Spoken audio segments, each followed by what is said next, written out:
We will be going live in 5, 4, 3, 2.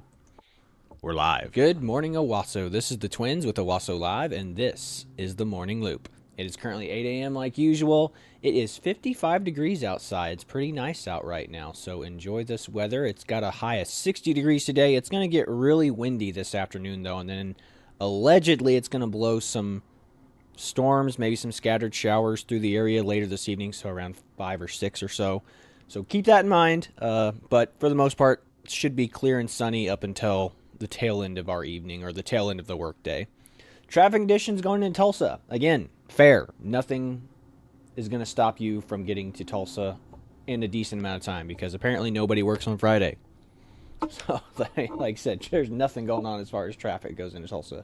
No slowdowns, no congestions, nothing. So again, your drive-in is going to be nice, so enjoy that. No reason to reroute to 75 or worry about taking a sub-road.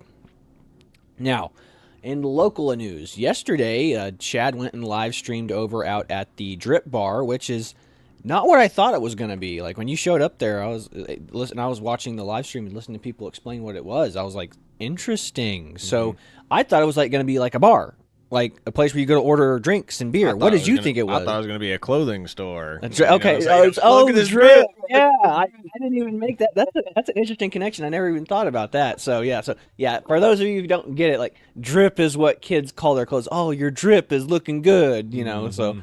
That's a connection I didn't. When I saw Drip Bar, just like, they're gonna drip. It's gonna be like especially that being at the outlet store on the Smith and Market over odd. there. Yeah, that's what I was like. That's an odd location for a bar.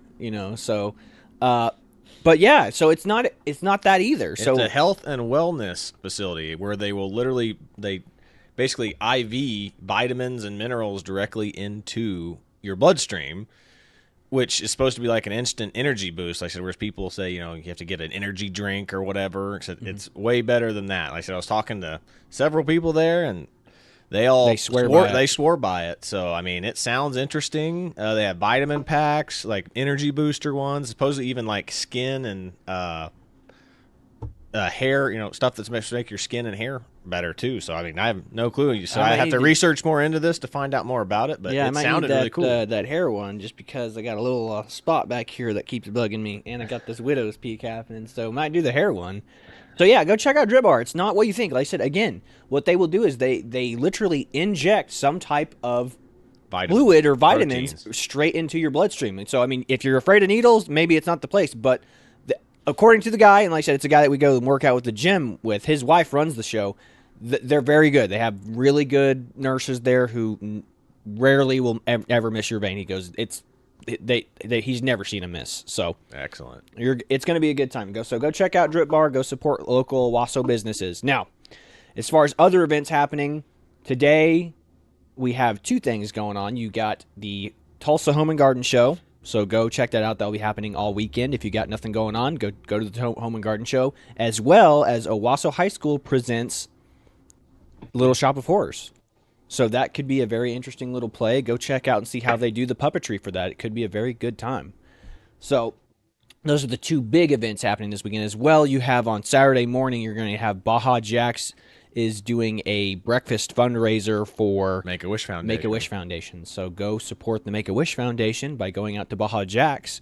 And again, Baja Jax is, like I said, a local Owasso startup business, and they actually have one of the few coveted hot spots in the Tulsa food. Oh, not anymore. Not anymore. They don't know what happened.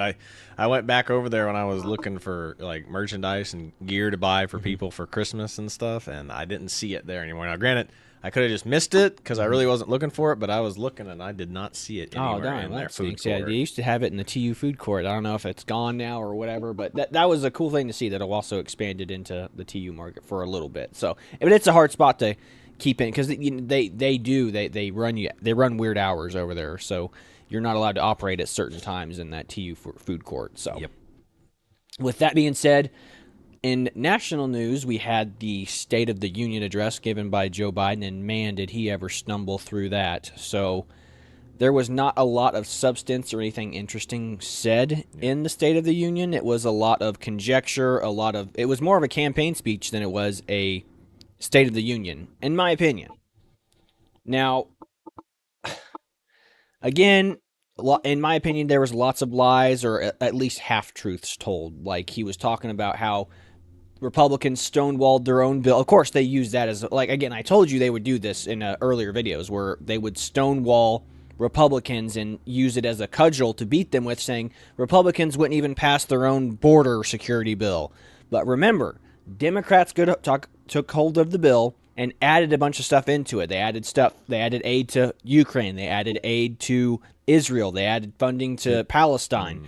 And as well as the most important part of that, if that stuff, billions of dollars going overseas, wasn't already important, which it is, but they allowed 10,000 migrants to come across the border a day in that bill. Now, that's not legal ports of entry. Like, and how do you track that? Let's say we had deployed the National Guard, or you got this extra funding. How do all the states on the southern border track who's coming in and then relay that information to the other states? So is it 10,000 people per state per day? Or is it 10,000 people total? And how do you track that? Not to mention, is somebody monitoring the border 24 hours, every port, every area where they can cross? Well, not to mention is, like, does this also include, like, ones that are coming up through the waterways, like from Cuba and Venezuela, the ones that are taking water routes? Like, I mean, it's not just the border that's the issue. There's other means of getting into the United States other than just walking across the southern border. And Joe Biden was using that as a political cudgel to hit Republicans. He's like, did you not read the bill? Did you not read? It's like, I'm reading you what the bill said. He didn't read the bill, or he was just using the parts of the bill that he wanted to use as, like I said, again, a political cudgel against Republicans, being like, you wouldn't even pass your own bill. Come on, man. So that's the problem with Democrats. They never let a crisis go to waste, and they will add tons of stuff that doesn't matter. Like, I mean, literally, we should go back to where bills can only be like a page long. Simple, easy language to understand. Maybe let a lawyer get in there. You can't weasel your way out of here. You can't weasel your way out of here. It's about one thing. It doesn't have one. It doesn't. It's not about, oh, this is the border bill, but we're also including Israel's border. We're also including Ukraine's border. We're funding. It's also going to fund LGBTQ agendas and stuff. Like, every bill has funding for everything. No, one bill for one issue, one single piece of paper. That's what it should be. That's how simple it should be. But it's not. It's like, the Republicans put forward the bill to fund the border and keep people from coming across, and guess what? They're like, and we're going to add a couple $1 billion in aid in Ukraine and a couple $1 billion in aid to Israel and Palestine, and we're going to add it to LGBTQ rights activist groups. It's like, why? Why would you do that? But like I said, again, this was all a political move, so Joe Biden can come out and be like, you wouldn't even pass your own bill. Come on, man. But yeah, he stumbled and slurred his way through. I mean, again, I was shocked he was able to make it all the way through the evening. Again, it took him 20 minutes to get to stage because people were just holding him up and shaking his hand and stuff. Like, it took way too long. He showed up like 10, 15 minutes late. Took him 20 minutes to get to the podium, and then spoke and then left. So it took way too long. Yeah, and then he started talking about bringing manufacturing back, which I agree with, but he's the one that sent most of the manufacturing away. Well, he's the one that's been bribed by China. We know he's the big guy. Him and Hunter Biden got all that money and deals brokered through his name alone when he was the vice president. And that's just part of it. Is like, Trump tried to reopen drilling. I mean, drilling, whether you say manufacturing or not, drilling is part of that industry. Becoming energy independent is one of the most important things Americans can do. And if you completely cancel all the ability to drill and become self-sufficient, I mean, gas prices were cheapest when we were drilling again. Yeah. Well, I mean, here's the other thing, too. We're trying to make this push to go to electric cars, which is fine and dandy, but our electricity grids cannot handle that. It cannot handle that. We need to go back to fuel until somebody figures out a way that we can better store electricity and get more usage of electricity out of the cars. There's not really, like, our grid's going to suffer. Like, people will be like you'll have, Oklahoma could turn into California where we have rolling power outages. Be like, sorry, everyone, from, 3 to 4, don't expect to have power in these areas. Mm-hmm. It's like, the more electronic cars you get, the more that stuff like that will happen. Let's not turn into California where there's rolling blackouts constantly. Absolutely. So let's move away from politics and from the pathetic State of the Union speech And let's kind of go into what we were talking about yesterday. We were talking about the death of AAA gaming. We were talking about, more in particular, Gamergate and what Gamergate was. Gamergate was a phenomenon that kind of happened back in 2014 to 2016. Yeah. And this Sweet Baby Inc. issue, or what we call the death of AAA gaming, is just a continuation of that. So, giving you the teal deer, or the too long didn't read version of what Gamergate is, or was, Gamergate was gamers coming to understand how gaming journalism and gaming developers were all in bed together. Now, sometimes figuratively, sometimes literally. Yes, in a few cases. So the crux, or the overall synopsis of it is, or the most important part of it is, gamers would call out these journalists who would give raving reviews, or these trusted gaming journalists or trusted gaming websites like Game Informer and Kotaku, places that were known game journalist websites, would give games that were terrible 5-star reviews because they wanted to have access to these people and have access to these games. But give me a good review, and our company will continue to allow you to have exclusive access to our. It's the same thing, and like I said, this was the proto people understanding how politics and people like CNN and all these people were in bed with the Democratic Party, and were in bed with all these political people being like, "Hey, Anthony Weiner's getting ready to get exposed." They'd be like, "Well, we won't report about it, or we'll just give very positive coverage, like, oh, this was a one-time issue thing. We'll just ignore this particular case and let it blow over." So Gamergate opened a lot of gamers' eyes to how, like, this is why Trump, in our opinion, won this 2016 election. A lot of people, especially memers, people who create memes, and people in the gaming industries, saw how ridiculous this collusion was, and they're like, it's the same in the mainstream media with journalists and politicians and corporations. So that's what Gamergate was about. It was about gamers exposing, like, they would do their own research, do their own investigative digging, and be like, oh my gosh, these people are just giving 5-star reviews to these, and their companies that they work for would say, yeah, just do it. We want to be on their good side. We want to get It's the same with movie reviewers too. A lot of YouTube movie reviewers, if they give their honest opinion about how they feel about a movie, they'll never be invited back to a movie premiere. But if they go, yeah, you can't say anything negative about the movie. Yeah. That's how Disney operates. Like, anybody that was invited to an early screening of a new Disney movie, if they gave it a good review, they were allowed to come back. They were allowed to come back and give the review of the pre-screening. But if they were going to give a negative review, they weren't allowed until after a week after. Exactly, and they would make them sign contracts. Yeah, disclosure agreements. Yeah, disclosure agreements and contracts that said, you're not allowed to talk about this unless it's good. If it's going to be bad, you keep your mouth shut until after the main premiere. So that's what it was. That's what Gamergate was all about. But then it got taken over by this gamers are all sexist and racist kind of thing. So this is when Anita Sarkeesian, who of Feminist Frequency, that's a dead company now. Yeah, I'll pull an image of her up here. So she was she is the definition of, like I said, feminism. She is a feminist who is the definition of failing upwards. Her reviews and her ideas are bad. She never had a decent review of anything. And she's basically just, again, feminism is just cultural Marxism, essentially. Especially this third wave stuff. She came in and be like, Mario is racist because he's a Italian stereotype, and and having a princess being captured by a turtle is sexist because women can take care of themselves. It's just a fun game with a silly concept. And she couldn't just let that go. She has to be like, it's racist and sexist, and the Japanese game developers are racist and sexist. It's like, okay, fair enough, whatever. And she just kept inserting herself into the gaming world and the gaming culture, and prominent figures would bring her in. Like, I mean, she was on Stephen Colbert, for God's sakes, and talked about how sexist the game industry was. And it's like, it's not sexist. It's just people wanting to have fun. Sure, people can tell, men tell crass jokes. It's just kind of how men are. That's how gamers are. And they don't put up with nonsense. And don't want to, they just want to have fun and enjoy themselves and unwind. They don't want to be policed and talking down to while they're enjoying their vices or their hobbies.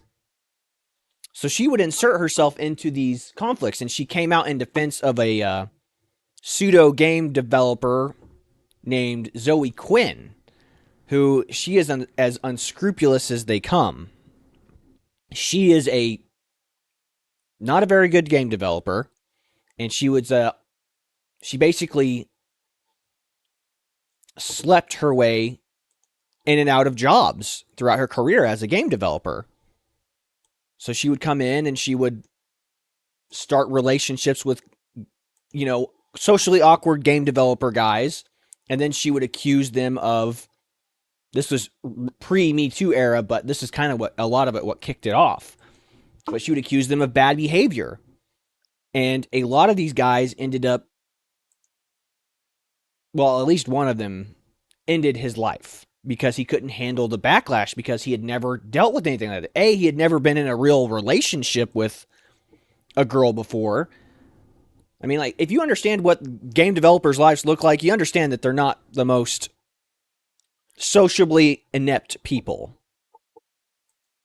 So he ended up ending his own life because of the accusations she levied against him. Mm-hmm.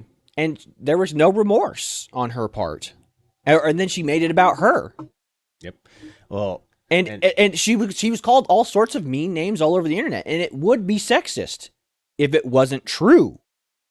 And again, this is when Anita Sarkeesian jumped in and was protecting her and saying, "Oh yeah, this is indicative of all gamers." It's like, yeah, but she's not exactly someone we should be leaping to defend with all the unethical behavior she has.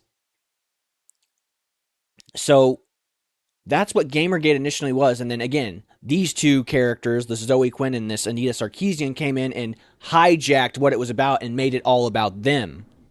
Because that's what the feminists do. They come in and they say, this is about us, not about what it was really about, which was unethical behavior by gaming journalists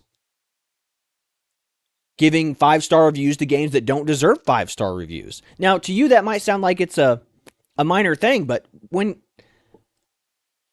someone goes out and pays money, their own hard-earned money, to buy something that's terrible, you feel like you're getting screwed. And you don't want to, and if you have trusted these gaming journalists to be like, yeah, no, this is a 5-star game, and you go out, it's like you waste money and they won't give you a refund on it, it's their fault for lying to you. And that's what it was about. And that's what it evolved into. A lot of these gamers came into the conclusion that this is what the mainstream media is doing to Donald Trump in 2016. They're just lying. And that's the crux of what Gamergate was about. It was about corruption within gaming journalism and journalists being in bed with big gaming corporations and corporations in general. And then, again, a couple of minor issues with corrupt or unscrupulous wannabe game developers sleeping their way to the top. And then a lot of guys coming out and calling them rightfully what they were. Not very nice things to call ladies, but it wasn't untrue.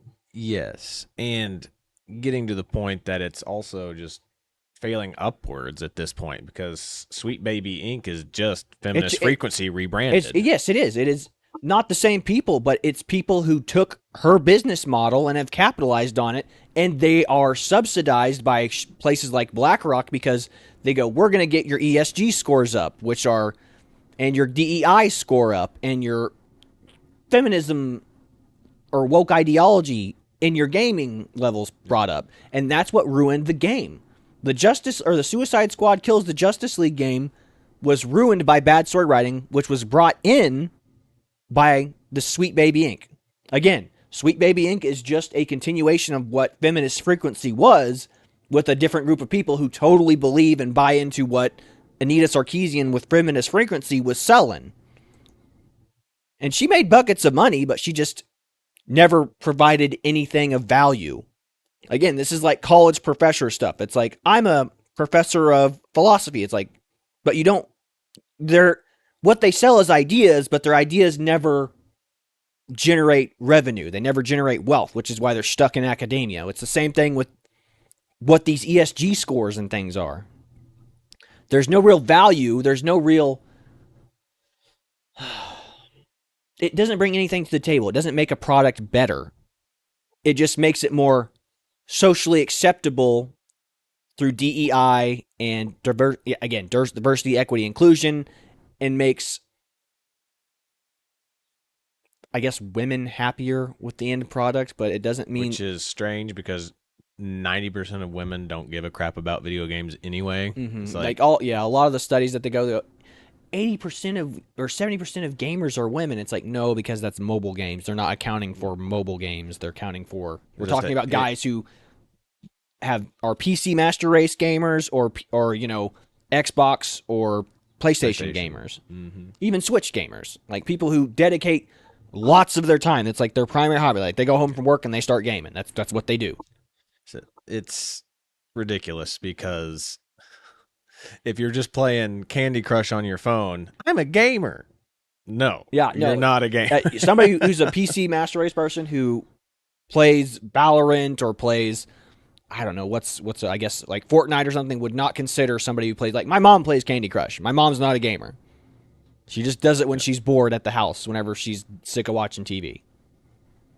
So, I mean, if you consider yourself a gamer because you play Candy Crush, me as someone who's been an Xbox person my whole life, like, I don't consider you a gamer. I don't have any mobile app games on my phone. I don't play game apps on my phone. I have played a handful, but it's really just when you're in class, like maybe when I was in college, bored in class, being like, this lecture sucks. Yeah, if it's something you can download for free, it's not a game. So gamers spend, like, even back when we were kids, video games were about $60. Mm-hmm. Yeah. And it's still like that now. They're getting up to dang near $80 $80 plus DLC and all the purchasable content that you want to get. Mm-hmm. And it's just wild. It's wild now. Yeah, and games have not gotten better. They've only gotten worse. Microtransactions have just gotten more and more prevalent in the games. So, again, the death of AAA gamings is brought by these ESG scores. These, again, hiring people who are unqualified to tell stories or to create. Even getting into that is getting into the fact of comic books, movies. I mean, it's expanded. It's only expanded into other industries. Gaming is just the one that people noticed it. And it was the first. It was the one that it noticed it easier because of the price of video games. Like I said, $60 for a new video game is a lot versus like, oh, I'm going to the movies. I'm going to spend like $20 on a movie ticket and popcorn. Yeah, but the other thing too is gamers recognize things quicker because, they could do an update or they could sell it's like, why is Call of Duty 1 so great and Call of Duty 2, like, the gameplay got worse. Gamers recognize that stuff immediately. Mm-hmm. There is no lag time. There's no pause. It's like, and that Call of Duty thing was an example, not a actual. But like, if it's something drops or like when I'm playing Dead by Daylight and they drop an update, I'm like, the gameplay feels radically different, and you feel it immediately. They have it in the developers' notes too, but as you're watching it, I feel slower. Why do I feel slower? Why do the killers feel faster? So it's an industry where people recognize it immediately and they will let you know their input immediately. And they're not afraid to tell you your input. It's garbage. You suck. You're trash. Yeah. And being blunt and direct is how gamers are and how they've always been. Yeah. Talking trash and, letting people know, giving them the sauce or whatever it is Absolutely. called nowadays. That's what games are all about back in the day, was trash talk, beating your friends and trash talk. Absolutely. And that's why gamers were so blunt and so forward. And like, again, the feminists made about them because they were not used to guys talking to them so directly, so bluntly. Plain and direct is how they are. Now, sure, a lot of them said probably stuff that may have been over the line.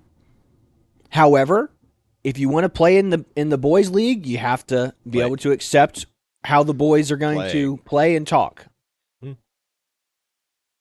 And like, that's like, we need to have it's like, yeah, you can create your own little girl league. That's fine. But, and for the most part, gamers are super open and welcoming. They want girls. Like a guy wants a gamer girlfriend. That's cool. That's what they want. But don't come in and try to police it. Don't come in and try to ruin it for them. Don't try to ruin their fun. So that's, again, probably went a little long, but that was the teal deer of what Gamergate was, what it still splintered off into with the Sweet Baby Inc. stuff again, and essentially the death of AAA gaming. So here we are. Movies suck, games starting to suck, comic books suck, and it's all because of this diversity, equity, inclusion, cultural Marxism at its finest. Yep. So that's about all we've got for today. Ran a little longer than I thought we would on this, but again, I just wanted people to kind of understand what we were talking about when we were talking about Gamergate yesterday. I wanted people to understand the crux of what we were trying to get at and explain, because this is all this goes back as early as 2014, and even before then. I mean, we only found out in 2000. That's when it exploded. I'm sure the journalists were already in bed with the developers and stuff as far back as 2000. They were to degrees, because the people who were the ultimate game reviewers were usually game developers too, were other game developers. So, I mean, that's how this toxic relationship kind of started, but then it developed into, hey, I would really like you to review my game for certain favors or whatever. Yeah, absolutely. Just turned into a nightmare. Absolutely. So, again, that's the teal deer version, or the too long didn't read, of what Gamergate was, and I'm glad that we were able to kind of get that information out to y'all. If you found it interesting, great. If you're like, oh, I hope they never talk about that again, we apologize. Yeah, but let us know in the it's comments. interesting to us. That's why we wanted to talk about it. So, with that being said, I hope everyone has a wonderful day. This was the Twins with the Owasso Live. Be sure to like, share, and subscribe so you too can stay in the loop. And I hope everyone has a blessed day. Take it easy out there.